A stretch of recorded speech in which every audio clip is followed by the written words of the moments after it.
Bienvenidos a su programa Respuestas Apologéticas, un espacio en donde desde la razón daremos respuesta a sus dudas sobre la fe. Mi nombre es Dante Urbina, apologista católico, y bueno, voy a acompañarlos en este viaje. Vamos a las preguntas.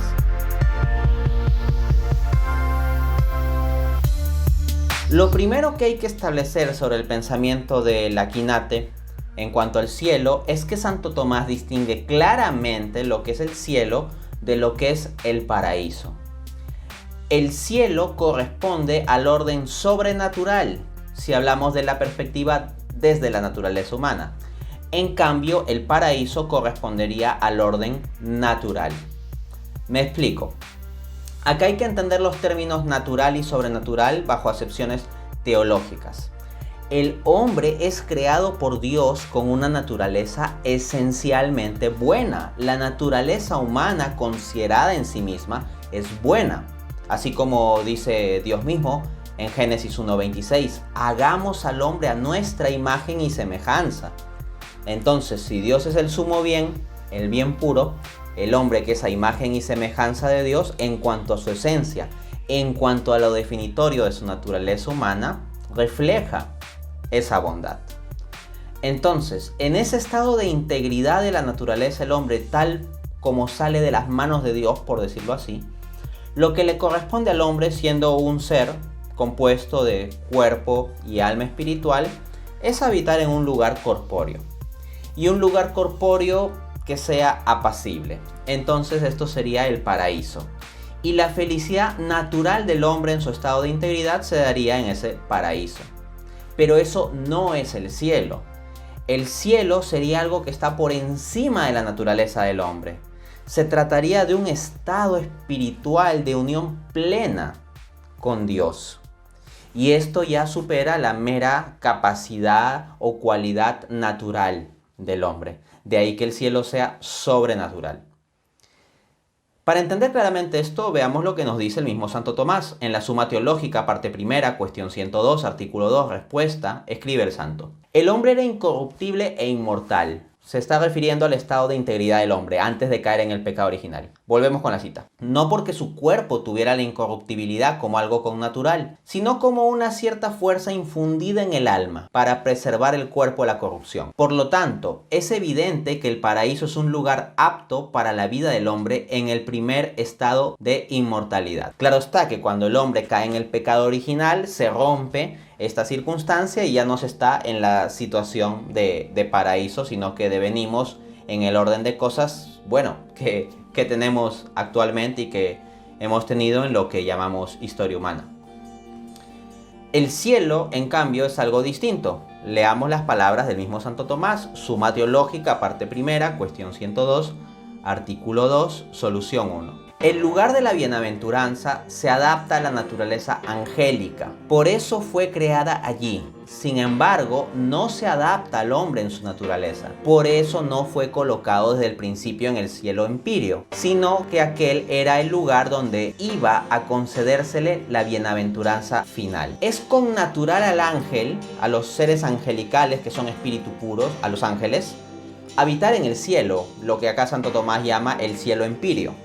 En cambio, en el caso del hombre, esto no está directamente adaptado a su naturaleza. De tal modo que si el hombre fuera a llegar al cielo, requiere de una ayuda sobrenatural, que es lo que en teología se conoce como la gracia. Así pues, el estado natural del hombre es el paraíso. Luego, en la caída en el pecado, estamos en una situación como la presente, pero en virtud de la gracia podemos llegar al estado sobrenatural del cielo. ¿Y qué es el cielo? Santo Tomás lo propone fundamentalmente como la plena bienaventuranza en términos de la visión beatífica. ¿Y qué significa visión beatífica?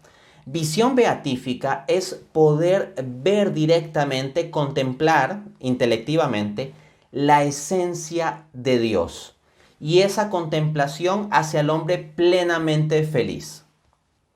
Entonces, Santo Tomás conceptúa el cielo fundamentalmente en esos términos de conocimiento pleno de la esencia divina que hace feliz al hombre.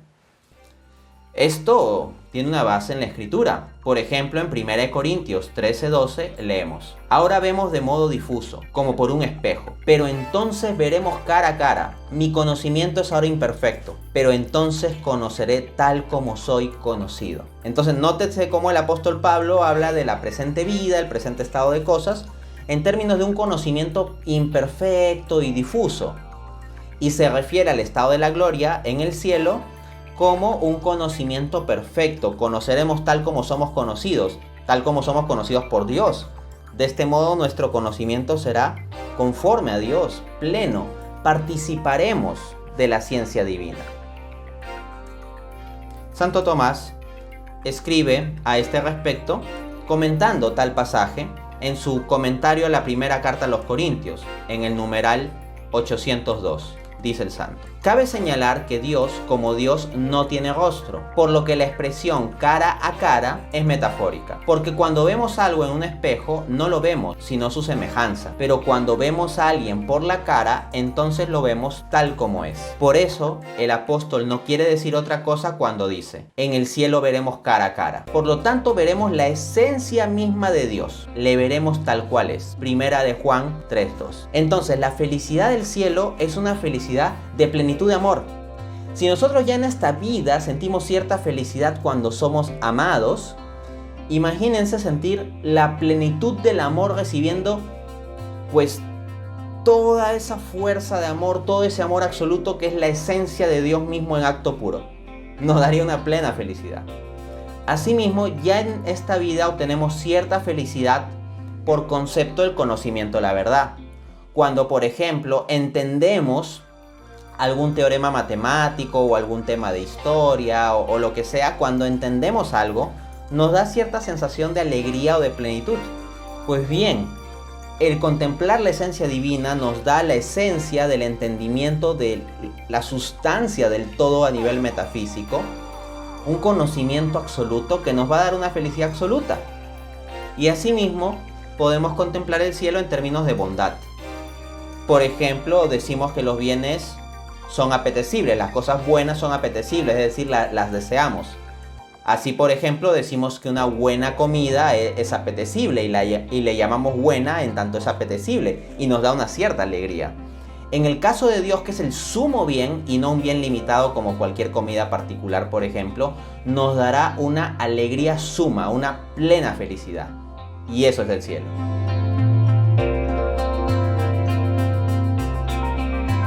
Esta cuestión se la plantean varios. Esto de ¿qué sucede si ya yo voy al cielo, pero varios de mis familiares y conocidos no van al cielo? ¿No disminuirá ello mi felicidad? ¿No disminuirá la felicidad de los que están en el cielo? Que estos sepan que no se salvaron personas que ellos aman. ¿Cómo responder a esto? Una muy buena pista sobre el asunto ya nos la da San Agustín, quien en su obra Confesiones, libro 5, capítulo 4, numeral 1, escribe: desgraciado es el hombre que todo lo conoce, pero a ti te ignora, refiriéndose a Dios. Feliz quien te conoce, aunque ignore todo lo demás. Y quien te conoce a ti y a todo lo demás, solo por conocerte a ti es feliz, no por lo demás. Nótese sobre todo esta última cláusula de la frase de San Agustín. San Agustín está diciendo que si conociéramos todas las cosas, todas, y a su vez conociésemos a Dios, seríamos felices, plenamente felices, pero solo en virtud del conocimiento de Dios.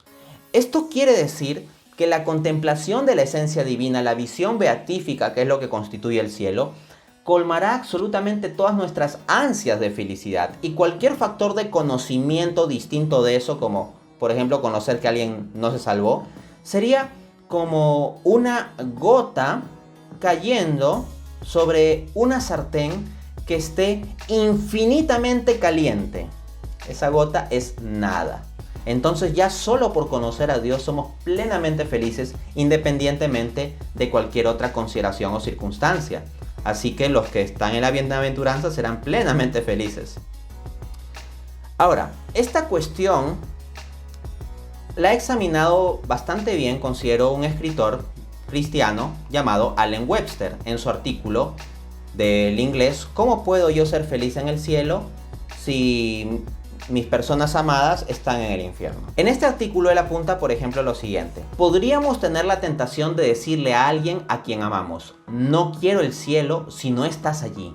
Eso puede sonar como amor, pero es idolatría. Esencialmente dice: tú eres mi Dios, prefiero tenerte a ti que al Dios verdadero. Efectivamente, como que suena romántico, ¿no? Decir, no quiero ir al cielo si en el cielo no vas a estar tú.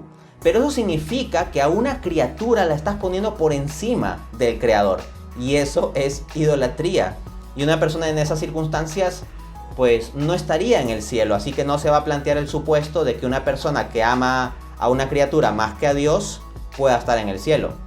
Esto nos lo deja claro Jesús. Mateo 10:35. El que ama a padre o madre más que a mí, no es digno de mí. El que ama a su hijo o hija más que a mí, no es digno de mí. Suena duro, pero son las palabras de Cristo. El mismo autor, Allen Webster, apunta otro ángulo interesante para resolver la cuestión.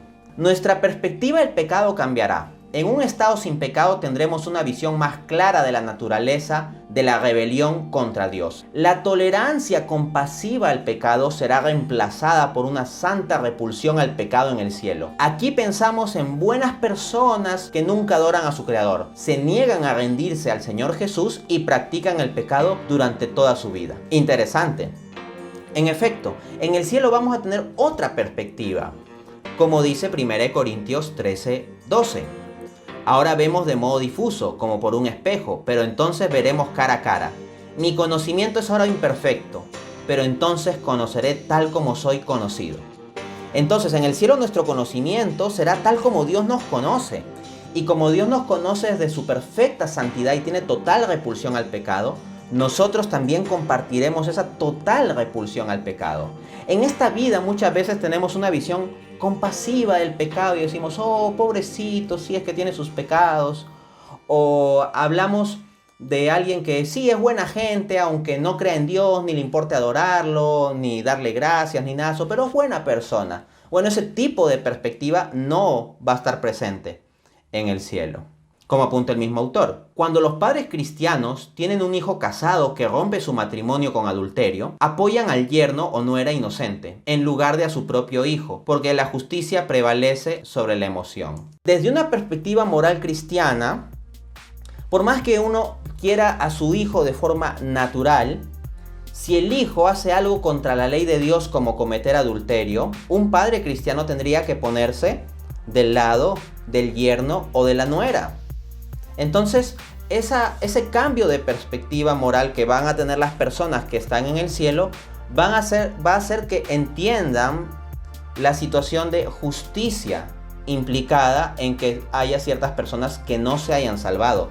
Y esto no puede ejercer un veto contra la felicidad de ellos, porque, como también apunta Allen Webster, imagine que un ciudadano rico organiza un banquete para la comunidad. Cuando uno recibe un plato, un vecino dice: este rico se está luciendo, no voy a probar un solo bocado. Si bien su amargura por la generosidad del anfitrión es lamentable, esto no debería impedir que el otro ciudadano disfrute la comida. Del mismo modo, aquellos que obstinadamente pierden el cielo no podrán estropearlo para aquellos que llegan a él. C.S. Lewis observó que el infierno no tiene poder de veto sobre el cielo. Dios organizará las cosas de modo tal que cuando estemos en el cielo tendremos un cambio de perspectiva tal que podremos ver el orden de la justicia, podremos tener plena repulsión al pecado y entenderemos en conjunto el plan de salvación y quiénes se habrán salvado y quiénes condenados.